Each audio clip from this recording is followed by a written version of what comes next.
Hello friends, आप सब कैसे हैं? होप कि आप सब ठीक होंगे। ये वीडियो क्लास 9 के छात्र के लिए मोस्ट इम्पोर्टेंट होने वाला है। ये वीडियो को आपको पूरा देखना है और आप समझ के यहाँ पे टेस्ट दे रहे हैं। क्या दे रहे हैं? टेस्ट के हिसाब से आपको हमसे पहले आपको आंसर यहाँ पे पता होना चाहिए। देखेंगे बल का एसआई मात्रक है, तो बल का एसआई मात्रक क्या होता है? न्यूटन होता है। दूसरा नंबर देखेंगे, सभी वस्तुएं अपनी अवस्था में परिवर्तन का विरोध करती है, यह गुण कहलाता है। तो यह गुण क्या कहलाता है? ये जड़त्व का नियम कहलाता है। इसका सही आंसर हो जाएगा जड़त्व। दूसरा नंबर देखेंगे, द्रव्यमान और वेग के गुणनफल को क्या कहते हैं? तो संवेग कहते हैं।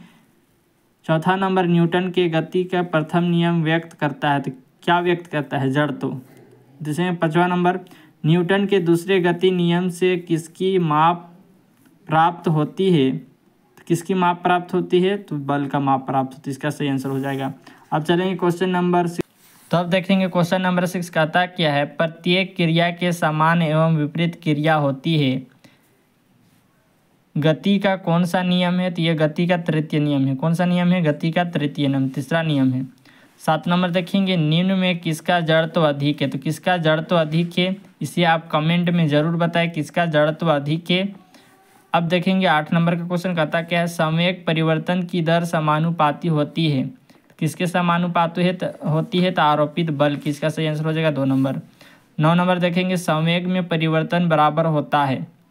संवेग में परिवर्तन बराबर क्या होता है? आवेग की। याद रखेंगे। अब देखेंगे क्वेश्चन नंबर 10, संवेग का एसआई मात्रक होता है। तो संवेग का एसआई मात्रक क्या होता है? केजी मीटर पर सेकेंड होता है। अब देखेंगे 11 नंबर का क्वेश्चन, बल एफ है, द्रव्यमान एम तथा त्वरण 1 के संबंध है। तो इसका संबंध क्या हो जाएगा?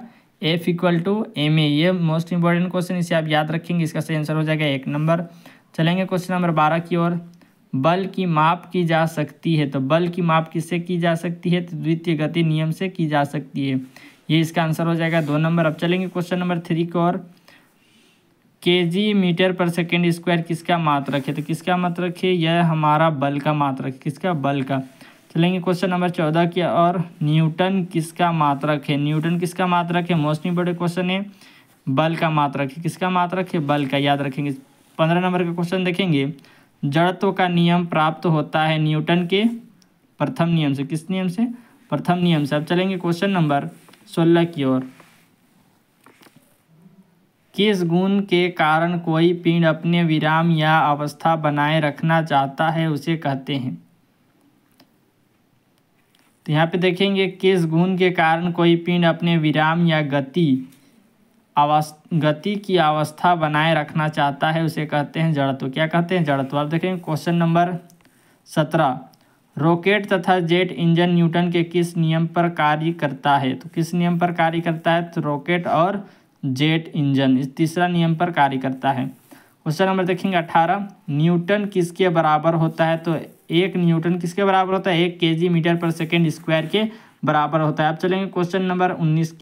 तो क्वेश्चन नंबर 19 देखिए कहता क्या है? 1 न्यूटन समतुल्य है। 1 न्यूटन किससे समतुल्य है? तो 10 का पावर 5 डाइन के समतुल्य। इसका सही आंसर हो जाएगा 2 नंबर। अब चलेंगे क्वेश्चन नंबर 20, किस गतिशील पिंड का वेग आधा करने से उसका संवेग हो जाता है? तो किस गतिशील पिंड का वेग आधा करने से उसका संवेग हो जाता है? तो इसका आंसर हो जाएगा आधा।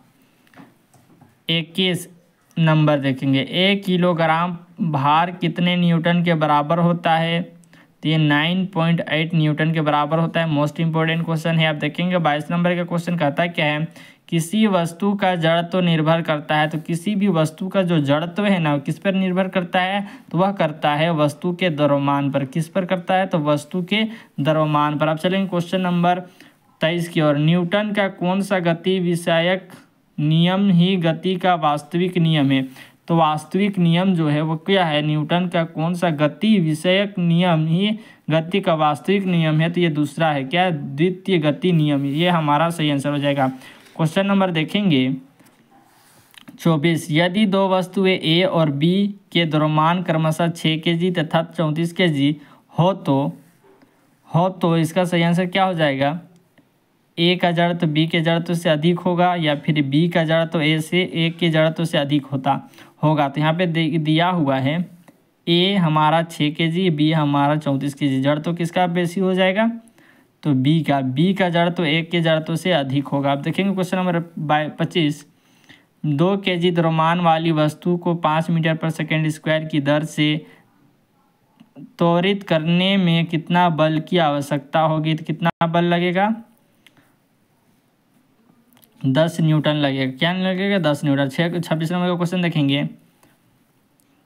4 kg द्रव्यमान वाली वस्तु को 2 मीटर पर सेकेंड स्क्वायर की दर से त्वरित करने में कितना बल की आवश्यकता होगी? कितना बल की आवश्यकता होगी? 8 न्यूटन। कितना न्यूटन?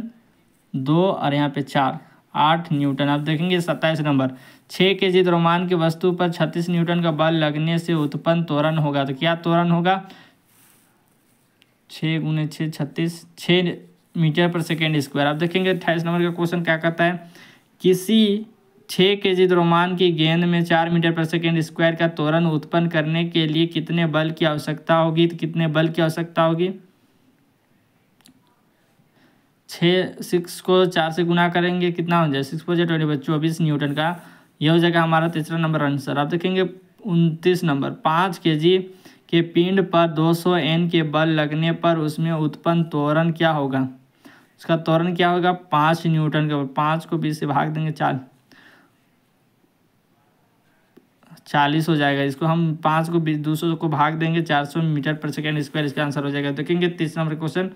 30 न्यूटन का कोई बल 5 kg की वस्तु पर 2 सेकेंड तक कार्य करता है तो वस्तु का त्वरण है। वस्तु का त्वरण क्या हो जाएगा?